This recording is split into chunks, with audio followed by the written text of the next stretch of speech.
आणि देशभरामध्ये गेल्या 12 वर्षामध्ये यापेक्षा वेगळं काही चाललेलं नाही. आणि अशा बातम्या तृणमूल काँग्रेसचा विषय आपण पाहतोय. 20-22 खासदार गेले. कुठल्या तरी national citizen party of India नावाच्या एका आंतरराष्ट्रीय पक्षात त्यांचा प्रवेश झाला आहे. इंटरनॅशनल पार्टी आहे त्यांची. आता ह्याला तुम्ही भारतीय जनता पक्षाची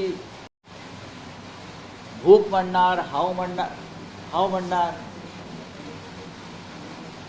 पण शिवसेनेच्या बाबतीत तुम्ही ज्या बातम्या देताय त्या चुकीच्या. एवढंच मी सांगतो. आम्ही बोलतोय त्यांचे वेगवेगळे अचानक त्यांना उपरती झाली की उद्धव ठाकरे भेटत नाही, आमच्या पक्षाला निधी मिळत नाही, आदित्य ठाकरे महाराष्ट्रात फिरत नाही, असं त्यांना अचानक उपरती झाली आणि ते आता बऱ्यापैकी. असं त्यांनी कधी कोणाला सांगितलं? आम्हाला कोणीही सांगत नाही. एक लक्षात घ्या, उद्धव ठाकरे यांच्या इतका लोकप्रतिनिधींना आणि कार्यकर्त्यांना भेटणारा नेता या क्षणी महाराष्ट्रात नाही. शरद पवारांनंतर शरद पवार भेटतात, उद्धवजी भेटतात, आम्ही सगळे भेटत असतो. मातोश्रीचे दरवाजे सदैव सगळ्यांसाठी उघडे असतात.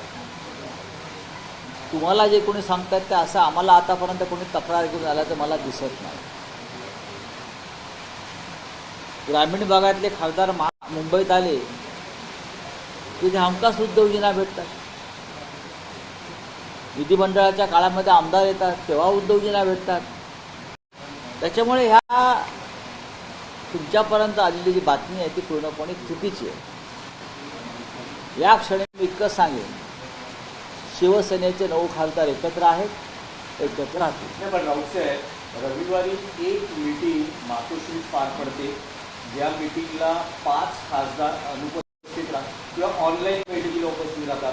पण त्यापैकी एक संजय देशमुख दुसऱ्या दिवशी सकाळी दिल्ली गाठतात आणि केंद्रीय मंत्र्यांना भेटतात. हे कसं काय? उद्धव ठाकरेंचा धाक किंवा उद्धव ठाकरेंचा संवाद कमी पडतोय का? आमच्याकडे जर ईडी असतो तर धाक कायम आला असता. सध्या धाक म्हणजे काय आहे? मोदींचा धाक, अमित शहांचा धाक हा व्यक्तिगत धाक नाही आहे. हा CBI ईडी त्याच्या हातामध्ये आहे म्हणून हा धाक. उद्या सत्तेवर नसाल तर तुमचा कुठला धाक मला सांगा ना. सत्य खासदार मागच्या दाराने निघून जातात, माध्यमांना भेटतात, त्यांना कसली भीती? कर नाही तर डर कशाला? तोड लपवत का फिरतात? मग तर त्यांना विचारा ना. सर, धाक नाहीये तुम्ही एक सांगता, पण एक मॉरल रेस्पॉन्सिबिलिटी आहे ना. पक्ष नेतृत्वाने बैठक बोलवली आहे, त्यात प्रेझेन्स असणं खूप गरजेचं आहे. आणि दुसऱ्या दिवशी फिजिकली प्रेझेंट दिल्लीत पोहोचतात, पण मुंबईत 5 वाजेपर्यंत तुमचा खासदार दिल्लीत पोहोचतो केंद्रीय मंत्र्यांना भेटण्यासाठी. भेटू दे. बघा तुम्ही काय उलट तपासणी घेताय का? नाही, तुम्ही का उलट तपासणी प्रश्न विचारा. तुम्ही उलट तपासणी नाही घ्यायची. एक सांगतो मी तुम्हाला,